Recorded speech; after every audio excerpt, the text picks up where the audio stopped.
महाराष्ट्र में बन रहे बिहार भवन को लेकर के घमासान है। मुंबई में बिहारी अस्मिता बनाम ठाकरे राजनीति की लड़ाई शुरू हो गई। राज ठाकरे की पार्टी एमएनएस के नेता ने धमकी दी है कि महाराष्ट्र में बिहार भवन नहीं बनने देंगे और इस एक बयान के बाद बिहार की सियासत में भूचाल आ गया। बिहार सरकार में मंत्री अशोक चौधरी ने कहा, मुंबई किसी की जागीर नहीं है, देश संविधान से चलता है।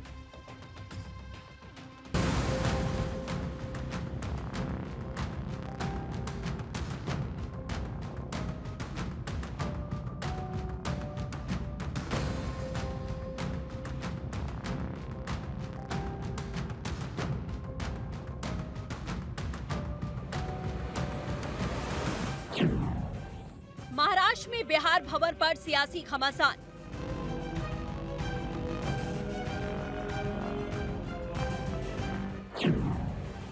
राज ठाकरे की नेता की धमकी, अशोक चौधरी ने दी चुनौती।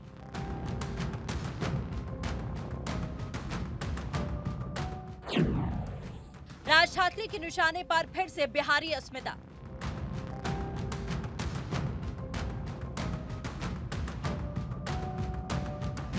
महाराष्ट्र में बनने वाला बिहार भवन अब सिर्फ एक इमारत नहीं, बल्कि महाराष्ट्र बनाम बिहार की सियासी जंग का अखाड़ा बन चुका है। एमएनएस प्रमुख राज ठाकरे की पार्टी के एक नेता ने खुलेआम धमकी दी है कि 314 करोड़ की लागत से बनने वाला बिहार भवन महाराष्ट्र की धरती पर नहीं बनने दिया जाएगा। राज ठाकरे की पार्टी एमएनएस का तर्क है कि बिहार सरकार ये पैसा महाराष्ट्र में नहीं बल्कि बिहार के अस्पतालों और स्वास्थ्य सेवाओं पर खर्च करे। लेकिन सवाल ये है कि क्या किसी एक नेता के बयान से संविधान रुक जाएगा? अब इस पूरे मामले पर जमकर बवाल शुरू हो गया। बिहार सरकार के वरिष्ठ मंत्री और नीतीश कुमार के करीबी अशोक चौधरी ने एमएनएस पर तीखा हमला बोला है और कहा है कि किसी में इतनी ताकत नहीं जो बिहार भवन बनने से रोक दे। देश संविधान से चलता है, किसी की हैसियत नहीं है कि वहां बिहार भवन बनने से रोके। बिहार की भलाई और लोगों के लिए बिहार भवन बनकर रहेगा। ये सब फालतू और ये सब घटिया लोग हैं, ऐसे बनने नहीं देंगे। देश है कि किसी का जबरदस्ती चलेगा? नहीं बनने देंगे। ये राजतंत्र है, राजा है वहां के। क्या ये राज ठाकरे महाराष्ट्र के? फालतू का बात सब जगह और भावना से बन रहा है कि जो लोग बिहार के लोग जाते हैं इलाज के लिए, उनके लिए कैंसर के इलाज के लिए या कोई इलाज के लिए, विशेष इलाज के लिए जाते हैं, उनको परेशानी ना हो। ऐसा नहीं है, बहुत से स्टेट में है, वहां भी बनेगा। एमएनएस के नेता यशवंत किलेदार ने बिहार भवन प्रोजेक्ट पर 314 करोड़ रुपए खर्च करने की प्रस्ताव की आलोचना की और कहा था कि उनकी पार्टी मुंबई में प्रस्तावित बिहार भवन में कंस्ट्रक्शन की इजाजत नहीं देगी।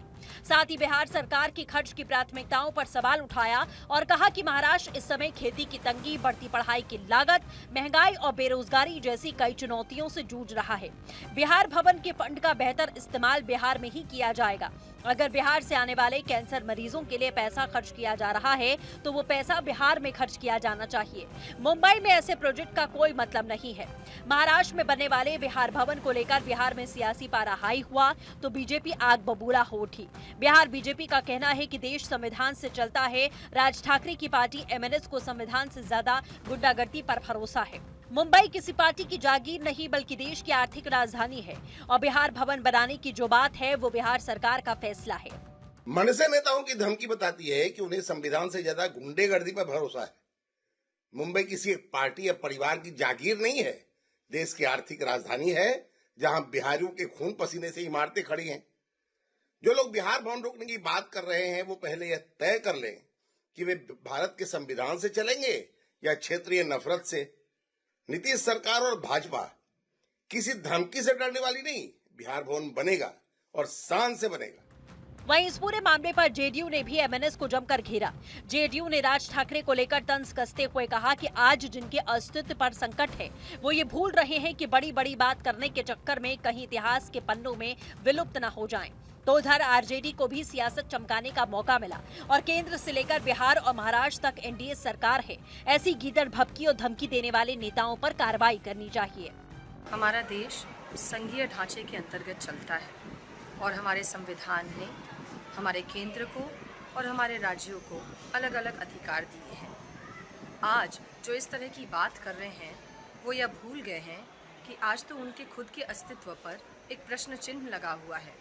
कहीं ऐसा ना हो कि बड़ी बड़ी बात बोलने के बाद वो खुद इतिहास के पन्नों में लुप्त हो जाए। मुंबई में बिहार भवन बनने को लेकर जिस तरह से विवाद खड़ा किया गया है, मनसे के नेता, स्थानीय नेता कह रहे हैं बिहार भवन नहीं बनने देंगे।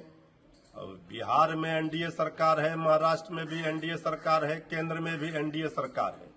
तो बिहार सरकार को अविलंब महाराष्ट्र सरकार से बात करनी चाहिए, इस बात की गारंटी करानी चाहिए कि मुंबई में बिहार भवन बनकर रहेगा। और ऐसे गिदड़ भक्की और धमकी देने वाले लोगों के ऊपर महाराष्ट्र की सरकार को कार्रवाई करनी चाहिए। ये लोग जो बांटने का काम कर रहे हैं, क्षेत्रवाद के नाम पर नफरत फैला रहे हैं, ऐसे लोगों के ऊपर कड़ी कार्रवाई करनी चाहिए और इसको जेल में भेजना चाहिए। दरअसल दक्षिण मुंबई के एल्फिस्टन एस्टेट में बिहार भवन बनाने का प्रस्ताव है। इसे मुंबई पोर्ट ट्रस्ट की जमीन पर बनाया जाएगा। बिहार भवन बनाने के लिए बिहार सरकार की ओर से 314.20 करोड़ रुपए की स्वीकृति दी गई है और ये 30 मंजिला भवन होगा। इस भवन में बिहार से इलाज कराने गए कैंसर मरीजों और उनके परिजनों के लिए 240 बेड की डॉर्मेट्री बनाने की बात कही गई। वहीं बिहार फाउंडेशन के अध्यक्ष कैसर खालिद का कहना है कि ये भवन बिहार में उद्योग और निवेश को बढ़ावा देने की योजनाओं के तहत बनाया जाएगा। बिहार में समृद्धि यात्रा पर निकले नीतीश कुमार ने निर्णय लिया कि वो महाराष्ट्र में बिहार भवन बनाएंगे, लेकिन जिस तरीके से राज ठाकरे ने बिहार भवन बनाने का विरोध किया, नए राजनीतिक विवाद को जन्म दे चुके हैं। उसे एक बार फिर से महाराष्ट्र बनाम बिहार की लड़ाई शुरू हो गई है। भारत 24 के लिए पटना से सर्वेश कुमार सिंह।